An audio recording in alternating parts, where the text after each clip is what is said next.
Yang bagus, Pak Jokowi akhlaknya bagus. Dia terima kita dengan baik, padahal dia merasa yang difitnahin. Oleh karena itu, tidak bermaksud saya merasa lebih dari siapapun, apalagi melampaui Presiden Joko Widodo. Kita ini RJ. RJ itu kesepakatan. Nggak bisa saya mohon. Nggak. Gue sempat bingung tuh, kenapa si Egy Sujana sama Damai Hari Lubis nyamperin Jokowi di Solo beberapa hari yang lalu. Nongol berita ini. Pernyataan dari Bang Refli Harun yang mengungkapkan kalau Egy Sujana ngaku sempat ditawarin sama pihak Jokowi proyek yang nilainya triliunan rupiah. Tapi dengan syarat si Egy Sujananya minta maaf ke Jokowi. Itu beneran gak sih?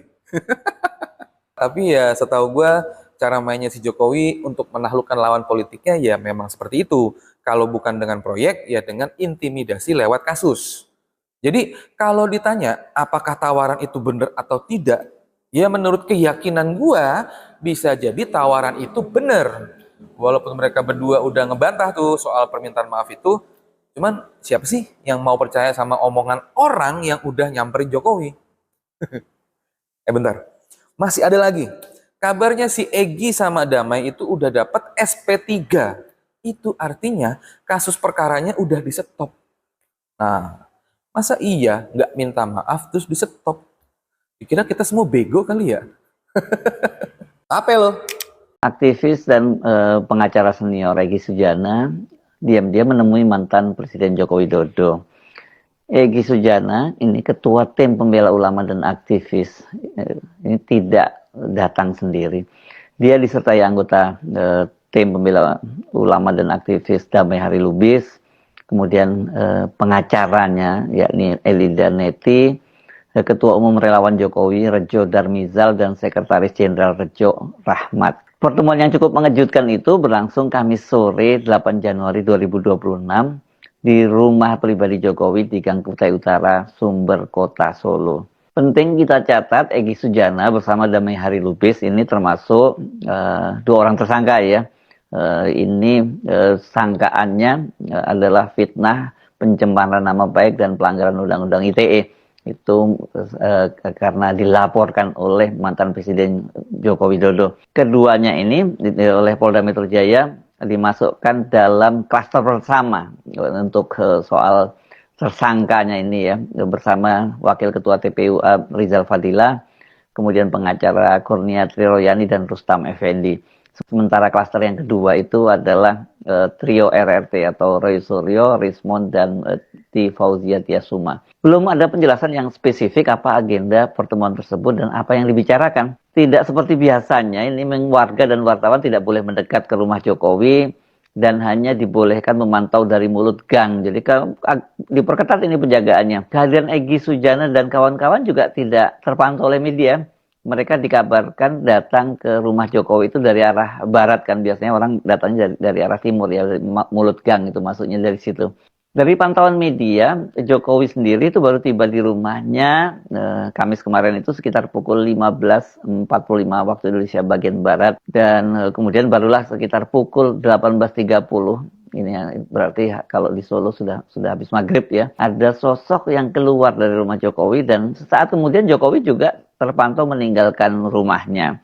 Ini terlihat dari mobil yang dikawal oleh foreigners ya. Sore hari ini Bapak Joko Widodo telah menerima silaturahmi dari saudara Egy Sujana dan saudara Damai Hari Lubis, didampingi saudari Elida Neti selaku kuasa hukum saudara Egy Sujana. Pertemuan tersebut turut didampingi oleh Bapak Darmizal selaku Ketua Umum Relawan Joko Widodo Rejo dan Bapak Rahmat selaku Sekretaris Jenderal Rejo. Itu ini keterangan tertulis dari ajudan Joko Widodo, Komisaris Polisi Sarif Fitriansah. Beda banget ya dengan biasanya kan kalau orang datang ke sana ke rumah itu sengaja memang wartawan dibiarkan dari depan, jadi perlu proses masuknya sampai keluarnya wartawan bisa memantau dan juga bisa langsung bertanya. Tapi kali ini hal itu tidak terjadi. Pertemuan ini merupakan kejutan kedua terkait relasi antara Egy Sujana dengan Joko Widodo. Sebelumnya kan Elida Neti yang juga tadi yang kemarin itu hadir, ini yang menjadi pengacara Egy Sujana, membuat pernyataan mengejutkan sekaligus kontroversial ketika dia kemudian mengakui keaslian ijazah Jokowi setelah dia mengikuti gelar perkara khusus ijazah Jokowi di Polda Metro Jaya. Kalau saya pribadi sudah puas melihatnya, kata dia ini dalam sebuah podcast. Elida mengajak masyarakat untuk mengalihkan perhatian pada persoalan bangsa yang dinilai jauh lebih mendesak untuk ditangani. Polemik ini, kata dia, sudah berkepanjangan dan menguras energi. Mari kita akur, jangan terlalu fokus pada ijazah. Masih banyak masalah bangsa yang butuh perhatian, korupsi, dan bencana alam yang butuh perhatian kita, kata dia. Selain itu, Elida juga menyampaikan permohonan atas dasar kemanusiaan kepada para penyidik agar pencekalan terhadap kliennya, dalam hal ini Egy Sujana, itu dapat dicabut. Ia berharap kliennya itu diberi kesempatan melanjutkan pengobatan medis ke luar negeri dengan jaminan dari pihak keluarga serta kuasa hukumnya. Pernyataan Elida itu selain menggemparkan juga mengundang kritik keras dari Abdul Ghafur Sangaji, pengacara Roy Suryo. Dia membantah pernyataan Neti dan memastikan dalam gelar perkara khusus itu penyidik Polda Metro Jaya melarang mereka yang hadir, baik tersangka maupun pengacaranya, itu untuk menyentuh ijazah Jokowi.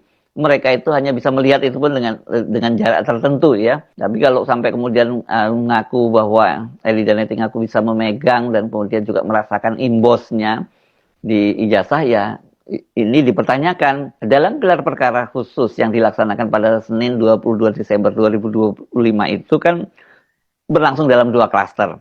Nah, kalau Abdul Ghafur Sangaji ini kan bersama klasternya Roy Suryo, klaster kedua. Jadi dia ya tidak bersama-sama dalam ruangan bersama dengan Elida Neti. Tapi dari yang terjadi di klaster 2, peraturannya semacam itu. Tapi ternyata pada saat gelar perkara khusus pada klaster pertama juga seperti itu. Ini menurut kesaksian dari Rizal Fadilah, Wakil Ketua TPUA yang menjadi tersangka, dan juga pengacara Jack Aspri Piliang. Dia juga hadir bersama Elida Neti pada klaster pertama itu.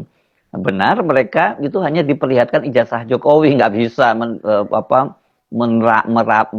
menerawang, apalagi memegang-megang ya. Halo teman-teman, berjumpa bersama saya di Politik Dangi. Ini sangat luar biasa teman-teman.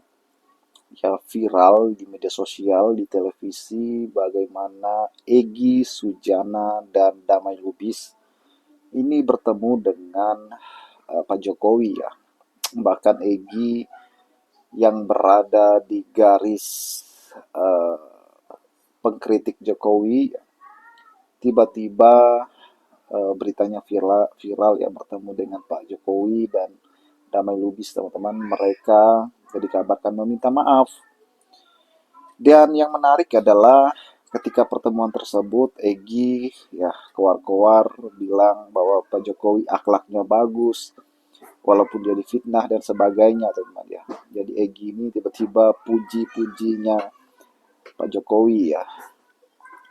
Dan tiba-tiba saja bagaimana pemberitaan bahwa Egy Sujana mendapat SP3 teman-teman dari Polda ya.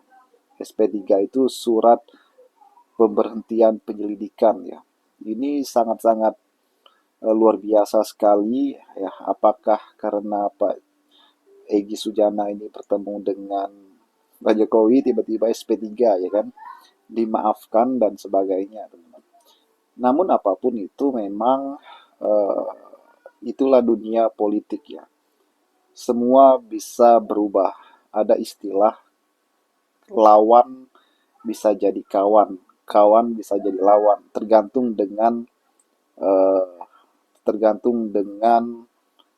kepentingan teman-teman. Apakah kepentingannya menguntungkan diri sendiri atau tidak ya kan. Dan kalau misalnya ya SP3 Egy Sujana ini dikeluarkan, apakah kemudian status tersangkanya akan hilang ya kan? Kita akan lihat teman-teman ya pemberitaannya ke depan. Namun kalau kita melihat Roy Suryo dan kawan-kawan ini ya saat ini pun masih di garis yang menuntut ijazah Pak Jokowi dibuktikan asli atau palsu. Apalagi saat ini beritanya bahwa berkas mereka sudah diserahkan ke kejaksaan ya untuk kemudian akan ada sidang ya. Dan ini sangat menarik teman-teman. Kita akan menyaksikan sidang dari dugaan ijazah Pak Jokowi ini ya.